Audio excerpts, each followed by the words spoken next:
we start now the actual Lashon on the words of Atachoinin, which we mentioned yesterday, being the first bracha of the 12 brachas of the requests. So now let's start the actual Lashon itself. Atachoinin la'adam das. You, obviously referring to the Rabbeinu Shalom, bestow knowledge to man as a gift. Choinin, that Lashon of Choinin. So Shimshon Raphael Hirsch actually writes that it's a Lashon of Chaim. It's like a spiritual gift, right? It's important to note that the number of words in this bracha is how many? I'm sure we know, 17. 17 is the gematria, Toiv.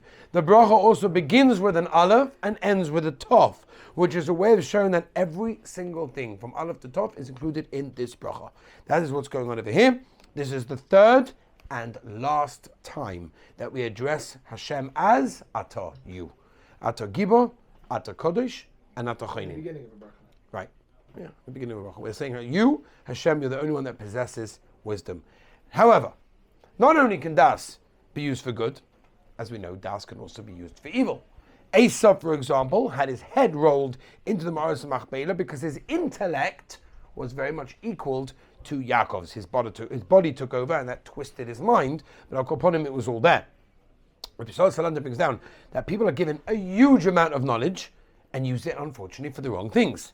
He knows that even in our times there are people who Hashem bestowed marvelous mental abilities, right? Equal to those of the Gaonim, who lived thousands of years ago, but bad character traits basically dull their mental abilities, and we ask Hashem for the proper knowledge in order to understand the true and honest way to serve Him.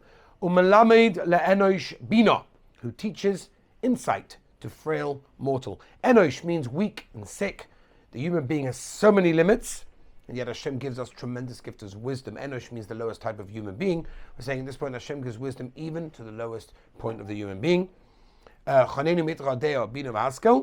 Endows us with insights and wisdom. There are two understandings over here. Deya is initial wisdom.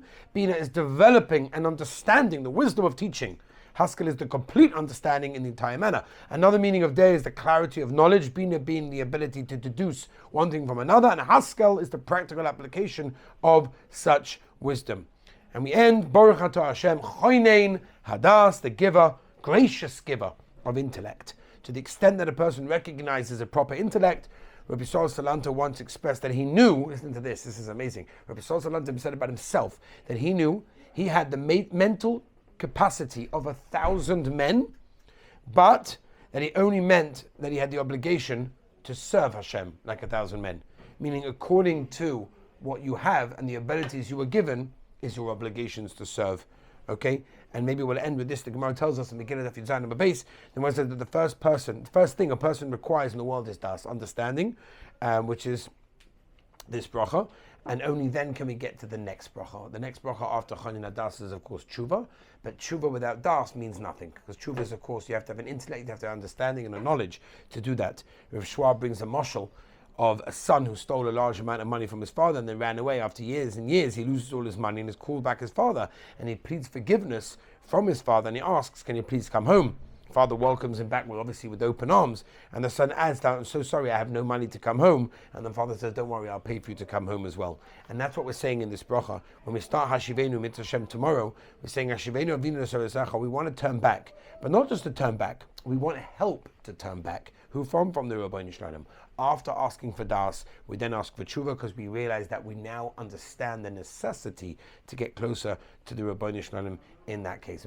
Tomorrow we'll start the bracha of Hashivenu.